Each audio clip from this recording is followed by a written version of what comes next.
All right, guys, before you take off, I know that I'm recapping right now, so feel free to start packing up. But I do want to reiterate, just so I have it on video, so you guys have a record and you have access to it on YouTube.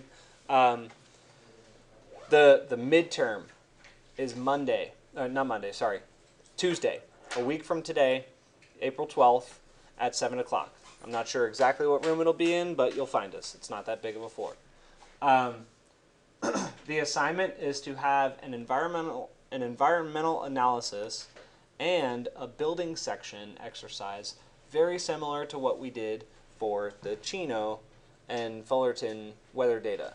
Okay, so you're now going to use your Palm Springs weather data, which you should have from your design class, or for those of you who are not in design, I think we can get you one. We should have it somewhere. We're going to try to explore alternate diagram outputs. That means something that we might not necessarily have done. Some of them are going to be constants, for instance, dry bulb temperature. You'll never analyze a site without looking at the dry bulb temperature. Some other things that we could consider would be something like rainfall, wind, radiation, heat gain, all that kind of stuff. We can explore Ladybug, see the information that we need. You can use the document that Iggy provided you for your design assignment, which I imagine if you're in a different person's, if it's Hero or anyone else, then they probably have all the same documents for weather data. It's a guide to the types of information you probably should be looking at. On that note, you have two different methods of communicating the information, one of which is the catalog method, the other one is the graphic overlay method, or just graphic method.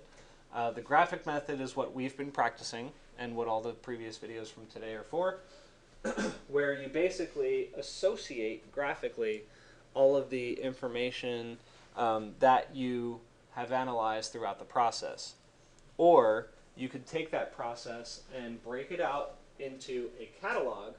Right now we've got it set up in rows and columns where you can put your graphics into each of those rows and column cells in order to communicate the same thing, but in a sprawled out, kind of larger, but arguably sometimes more clear way. So the column 1, for instance, if you want to follow my format, column 1 right now is raw data. So we had a windrows, dry bulb temperature, and radiant heat gain diagram that would go here with no analysis, no overlay, nothing of that nature. Column 2 would take that information, copy it over, and then begin to overlay what our conclusion would be. So our conclusion being we need to heat from July, or we need to cool passively from July through September, and we need to heat from November through March. That's a conclusion about the dry bulb temperature.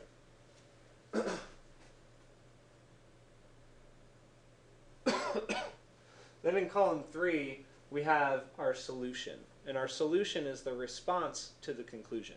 So for instance, on the windrows, the graphic method down the bottom, this little piece on the left, the black mass, the red dotted or dashed lines, that is the solution diagram. And we could take that and put it in row 1, column 3, and that would be the response, the solution to the conclusion for the raw data of the windrows. Okay? So that's the environmental analysis. The next one is the building section diagram. Very similar to what we did today, except we don't have a design yet. So since we don't have a design yet, we have to use this to help us design. That means that we have to make some assumptions. So if we just pretended that we had a 10-foot wide section of a building, maybe 10 feet tall or however tall you assume your building's going to be, we can use that to design. So I don't care if it's just a box with an opening in the front, and then you start to design different systems into it. Or if you happen to know that your building's going to be 2 stories or 1 story, Or maybe it's a really high space with a low space behind it, or it's a low space with a high space behind it.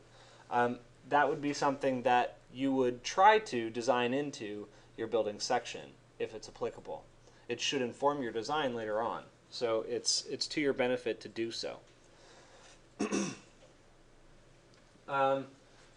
Make some assumptions as to the slope and type of the land that it sits on. If there's a cooling pool or something that sits in front of the building, you should be drawing the cooling pool in this diagram. Just something to get the environmental passive cooling, heating, whatever it is, systems displayed, illustrated, and communicative. This is going to be a Rhino exercise. We are not necessarily employing Grasshopper yet, since we don't have the formal knowledge to be able to generate Grasshopper facades fully yet. I imagine in assignment 3 for design, your final design assignment, you'll be using Grasshopper in full effect to do some really cool double skin facades, multi-layered passive heating and cooling systems. It gets really exciting once you know how to break it down.